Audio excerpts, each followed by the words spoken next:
என்ன பெரிய சுமையோடு இந்த பக்கம் அவசரமா வந்து கொண்டிருக்காய்? அதை இறக்கி வச்சிட்டு என்னோட சிறிது நேரம் நீயும் விளையாடலாமே. இன்னும் சில நாட்களில் வெயில் காலம் முடிந்து மழை காலம் தொடங்கப் போகிறது. மழை காலத்தில் எவரும் வெளியே செல்ல முடியாது அல்லவா? அதனால்தான் தேவையான உணவை இப்போதிருந்தே நான் வீட்டில் சேகரித்து வைத்துக் கொள்கிறேன். மழைக்காலம் வர இன்னும் எவ்வளவோ நாட்கள் இருக்கிறது. நான் விளையாட செல்கிறேன். சில நாட்கள் கழிந்தன. மழைக்காலமும் வந்தது. தான் சேகரித்த உணவை உண்டு தன் வீட்டிலே எறும்பு இருந்தது. ஆனால் அந்த வெட்டுக்கிளிக்கோ உணவு ஏதும் கிடைக்காமல் உணவு தேடி மழையில் சுற்றித் திரிந்தது. எறும்போ மழை வரும் முன் சேகரித்த உணவை இப்போது சாப்பிட்டுக் கொண்டிருக்கு. என்னிடமோ உண்ண உணவும் இல்லை, எடுத்து வர இடமும் இல்லை. சரி, எறும்பு உணவு சேகரித்து வைத்திருக்கும், அதனிடம் கேட்டு பார்க்கலாம்.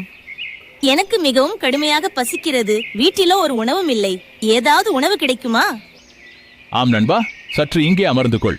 மழை வரும் என்று முற்கூட்டியே சேமித்த உணவுகள் இருக்கின்றன. அதில் கொஞ்சம் எடுத்து வந்து தருகிறேன். தான் சேகரித்த உணவிலிருந்து சிறிதளவை வெட்டுக்கிளியிடம் கொடுத்தது எறும்பு. நண்பா, அன்று என்னை பார்த்து ஏளனமாய் சிரித்தாயே, இப்போது புரிகிறதா? நான் சேகரித்த உணவுதான் இன்று நம் இருவருக்கும் உதவுகிறது. ஒன்றை புரிந்து கொள், சோம்பல் இல்லாமல் வெயில் காலத்தில் உழைத்து சேமித்தால்தான் மழை காலத்தில் என்னை போன்று சாப்பிடலாம். என்னை மன்னித்துக்கொள் நண்பா. உன்னுடைய சுறுசுறுப்பான உழைப்பை பார்த்து அன்று பரிகாசம் செய்து விட்டேன். இப்போதுதான் அதன் பயன் புரிகிறது. நன்றி நண்பா, நான் போய் வருகின்றேன். கால நேரம் பாராது உழைத்தால் வாழ்வு பிரகாசிக்கும் என்று வெட்டுக்கிளி உணர்ந்தது. நீதி: கடின உழைப்பு உடனடியாக பலன் தராவிட்டாலும் என்றாவது ஒரு நாள் கண்டிப்பாக பலன் தரும்.